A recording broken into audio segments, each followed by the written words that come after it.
Hello class 10th। मैं आपकी biology educator. I hope आप प्रीवियस लेक्चर रिवाइज करके आए होंगे। तो प्रीवियस लेक्चर में हमने पढ़ा था परागन की प्रक्रिया। नेक्स्ट टॉपिक है पराग स्त्रीकेसर संकर्षण। परागन की प्रक्रिया के बाद जब परागकण वर्तिकाग्र पर आ जाते हैं तो वर्तिकाग्र पर जल होता है।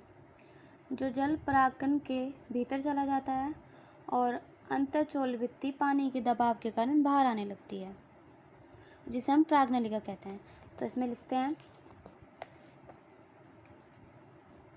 परागण की क्रिया होने के बाद परागकण वर्तिकाग्र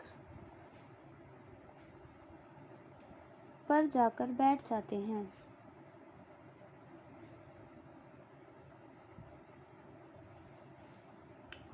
जिसके बाद वर्तिकाग्र पर उपस्थित जल परागकण के भीतर चला जाता है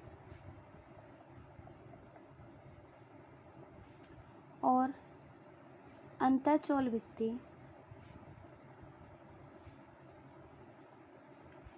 पानी के दबाव के कारण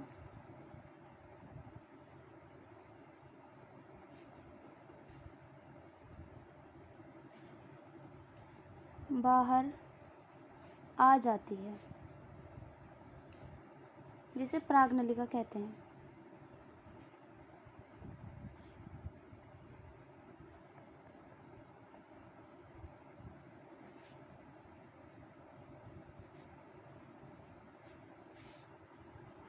इसके बाद परागनलिका उस ओर विस्थापित हो जाती है जिस तरफ बोरोन पदार्थ पाया जाता है और परागनलिका बीजांड के अंदर प्रवेश करने लगती है। तो समझते हैं।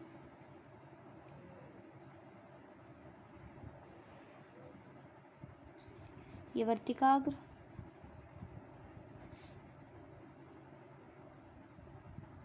बीजांड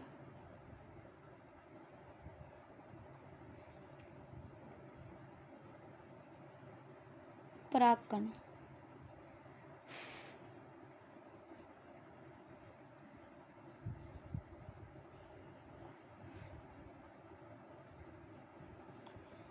परागन की क्रिया होने के बाद परागकण वर्तिकाग्र पर जाकर बैठ जाते हैं। परागकण वर्तिकाग्र पर जाकर बैठ जाते हैं। ये परागकण वर्तिकाग्र पर आ गया है, जिसके बाद वर्तिकाग्र पर उपस्थित जल जो वर्तिकाग्र पर उपस्थित जल होता है वो परागकण के भीतर जाने लगता है और अंतःचोलवृत्ति बाहर आने लगती है। आप देख सकते हैं अंतःचोलवृत्ति बाहर आ रही है और यह बीजांड के अंदर प्रवेश कर रही है। बीजांड के अंदर प्रवेश करती है, जिसके बाद परागकण में जो नर युग्मक उपस्थित होते हैं वो मादा युग्मक से निषेचन करते हैं।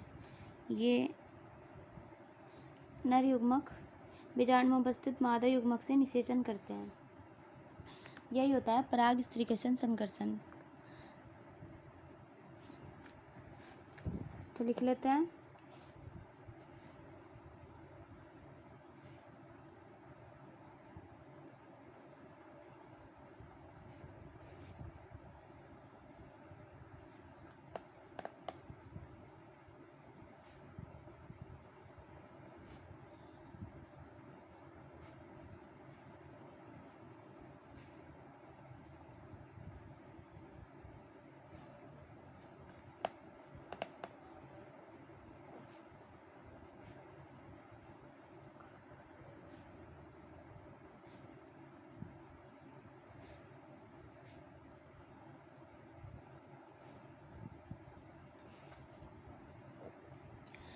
पराग स्त्रीकेसर संकर्षण क्या होता है? परागन की क्रिया के बाद परागकण वर्तिकाग्र पर जाकर बैठ जाते हैं, जिसके बाद वर्तिकाग्र पर उपस्थित जल परागन के भीतर आ जाता है और अंतःचोलवृत्ति पानी के दबाव के कारण बाहर आने लगती है, जिसे परागनलिका बोला जाता है। परागनलिका बीजांड में प्रवेश करती है।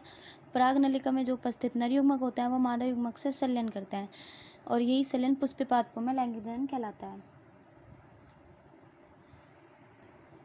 नेक्स्ट टॉपिक है परागण व निषेचन में अंतर। परागण व निषेचन में अंतर।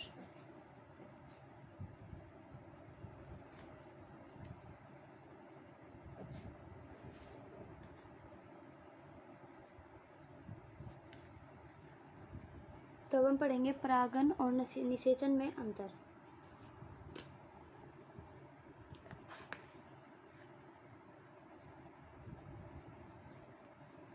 परागकणों का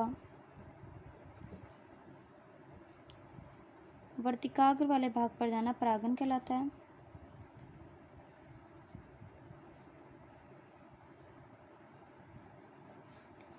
नर व मादा युग्मक का संयुग्मन होता है तो वह निषेचन कहलाता है।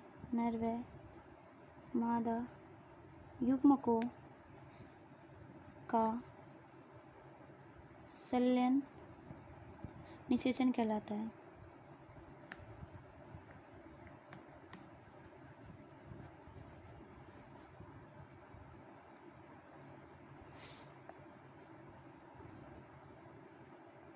यह क्रिया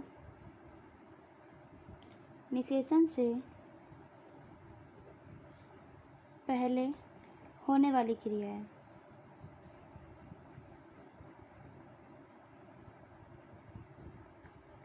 यह परागण के बाद होने वाली क्रिया है।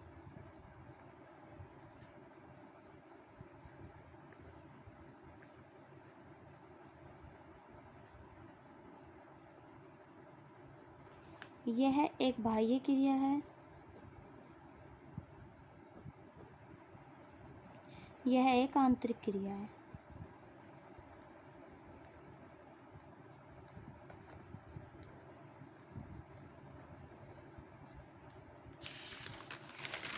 तो नेक्स्ट टॉपिक पढ़ते हैं। नेक्स्ट टॉपिक में हम पढ़ते हैं मादा जनन तंत्र।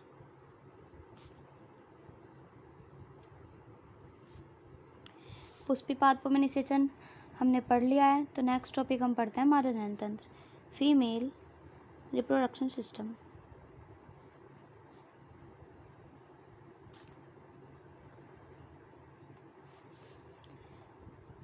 मादा जनन तंत्र के 4 भाग होते हैं। अंडाशय, अंडवाहिनी, फैलोपियन ट्यूब।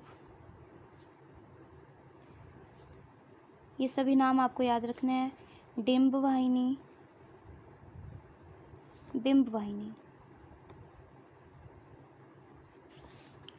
गर्भाशय, योनि।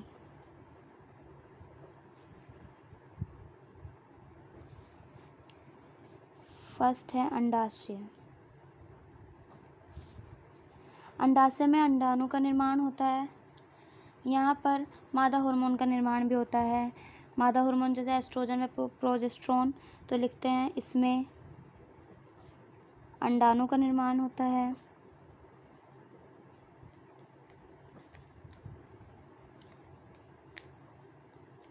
यहाँ पर कई हार्मोन भी बनते हैं।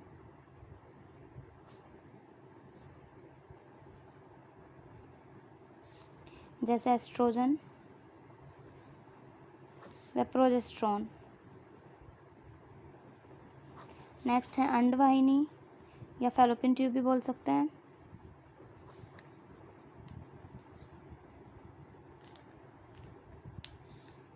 यहाँ पर निषेचन होता है, या कह सकते हैं अंडाणु व शुक्राणु का संलयन होता है। शुक्राणु का संलयन होता है, तो लिखते हैं यहाँ पर निषेचन होता है।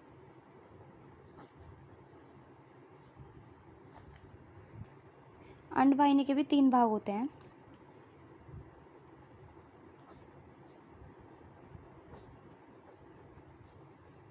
नेक्स्ट है गर्भाशय।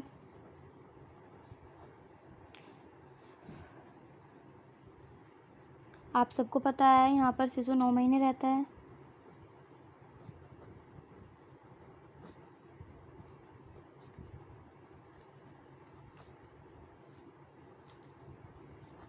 एक बार मादा जनन तंत्र की संरचना देखते हैं।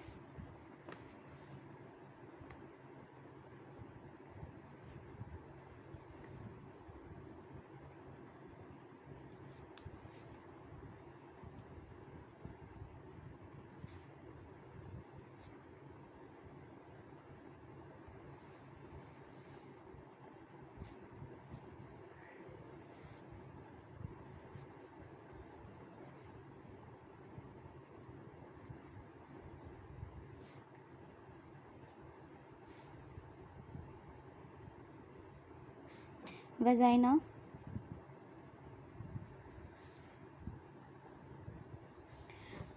गर्भाशय, फैलोपियन ट्यूब,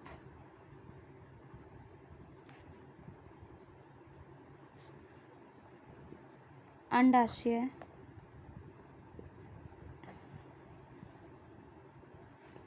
अंडाशय स्नायु।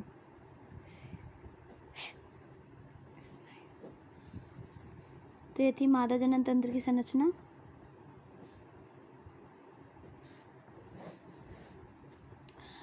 वंस टाइम फुल रिकैप करते हैं। स्टार्टिंग में हमने पढ़ा पराग स्त्रीकेशन संकर्षण। परागन की प्रक्रिया होने के बाद जब परागकण वर्तिकाग्र पर जाकर बैठ जाता है तो परागकण के अंदर पानी आ जाता है, जिसके कारण अंतःचूल भित्ति पानी के दबाव के कारण बाहर आ जाती है, जिसे परागनलिका कहते हैं। परागनलिका बीजांड के अंदर प्रवेश करती है और नर व मादा युग्मक का सलन होता है, जिसे हम पुष्पीपाद में निषेचन कह सकते हैं। परागन और निषेचन में अंतर। परागन परागकणों का वर्तिकाग्र वाले भाग पर जाना, निषेचन नर व मादा युग्मक का संलयन होना निषेचन कहलाता है। यह प्रक्रिया निषेचन से पहले होती है, यह परागन के बाद होती है। यह एक बाह्य प्रक्रिया है, यह एक आंतरिक प्रक्रिया है। नेक्स्ट टॉपिक है मादा जनन तंत्र। मादा जनन तंत्र के 4 भाग होते हैं: अंडाशय, अंडवाहिनी, गर्भाशय, वेजाइना। अंडाशय, इसमें अंडाणु का निर्माण होता है। इस चैप्टर के फुल नोट्स आपको आगे आने वाले लेक्चर में मिल जाएंगे। इसमें अंडाणु का निर्माण होता है। यहाँ पर कई हार्मोन भी बनते हैं, एस्ट्रोजन, प्रोजेस्टेरोन और भी बहुत से। अंडवाहिनी, यहाँ पर निषेचन होता है। अंडवाहिनी के भी 3 भाग होते हैं। गर्भाशय, यहाँ पर शिशु 9 महीने रहता है। और ये थी मादा जनन तंत्र की संरचना, जिसमें ये था अंडाशय, ये था अंडाशय स्नायु, फैलोपियन ट्यूब, गर्भाशय एंड वेजाइना। नेक्स्ट टॉपिक है नर जनन तंत्र।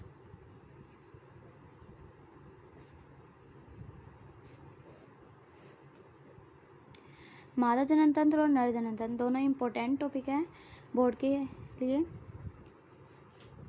Male reproductive system.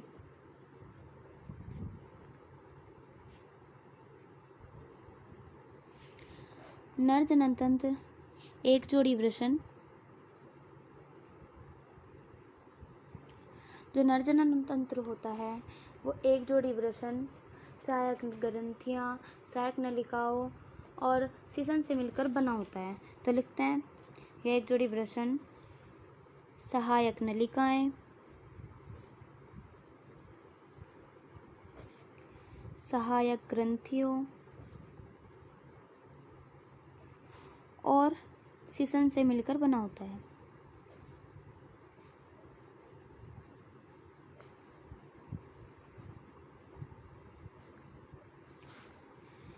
सबसे पहले वृषण पढ़ते हैं। वृषण क्या होते हैं? वृषण ये शरीर के बाहर मिलते हैं, मतलब ये शरीर के बाहर उपस्थित होते हैं। गर्भकाल के 7वें महीने में उदर गुहा के बाहर आ जाते हैं। क्या बताया? वृषण शरीर के बाहर स्थित होते हैं और यह गर्भकाल के 7वें महीने के बाद उदर गुहा से बाहर आ जाते हैं। नेक्स्ट है सहायक नलिकाएं। तो सहायक नलिकाएं पढ़ते हैं।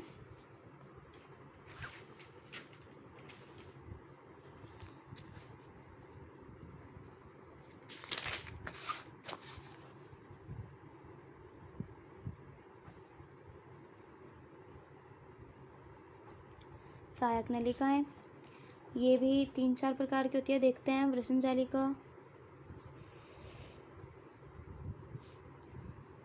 शुक्रवाहिका,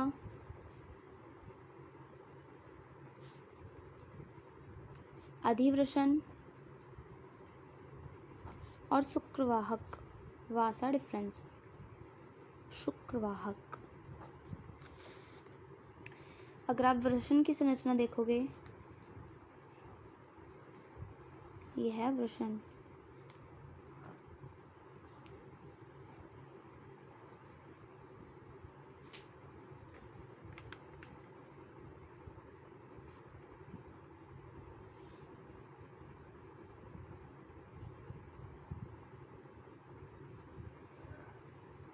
यह है वृषण कोश, वृषण जालिकाएं,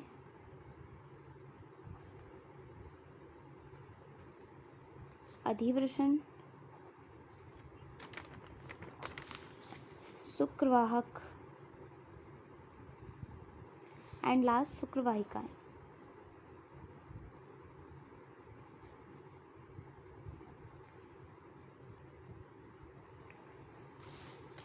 नेक्स्ट है सहायक ग्रंथि या सहायक ग्रंथि। सहायक ग्रंथि बर्बोयूरेथ्रल, पुरोस्त, ये सब सहायक ग्रंथियाँ होती है। तो पहले हम वृषण की नरजनन तंत्र की संरचना देख लेते हैं।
एक जोड़ी वृषण कोष पाए जाते हैं, एक जोड़ी वृषण पाए जाते हैं। लेबलिंग करते हैं।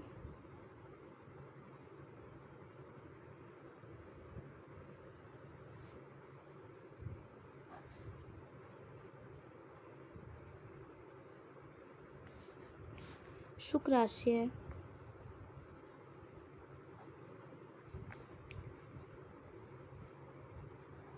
काउपर ग्रंथि,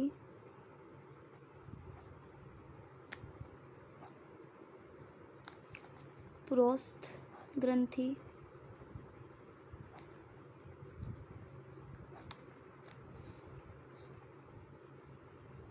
यूरेटर,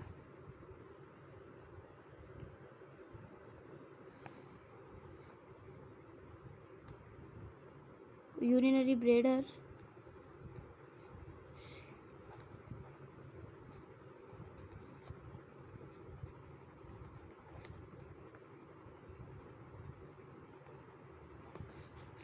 वृषण। तो यह था नरजनन तंत्र। एक बार सारी ग्रंथियाँ देख लेते हैं, सहायक ग्रंथियाँ। नरजनन तंत्र में हमने यहाँ पर दो ग्रंथि देखी, काउपर ग्रंथि और पुरोस्त ग्रंथि।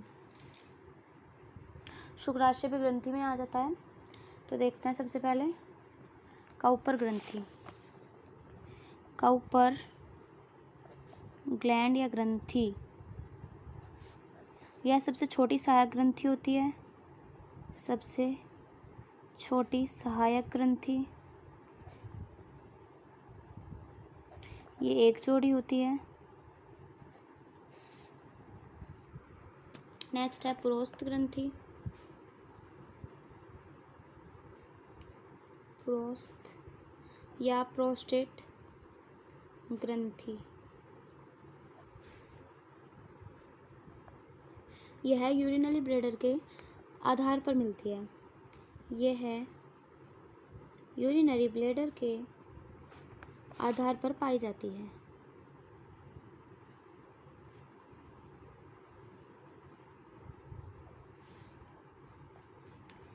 यह वीर्य का 25% भाग बनाती है।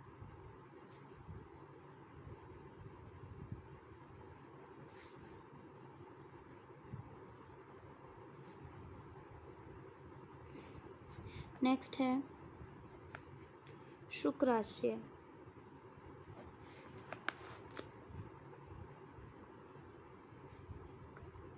यह यूरिनरी ब्लैडर के पीछे की ओर मिलती है, तो लिखते हैं यह यूरिनरी ब्लैडर के पीछे मिलती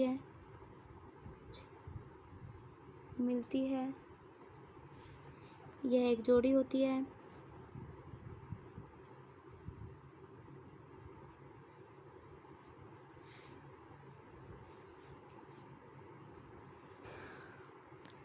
तो ये थी सहायक ग्रंथियाँ।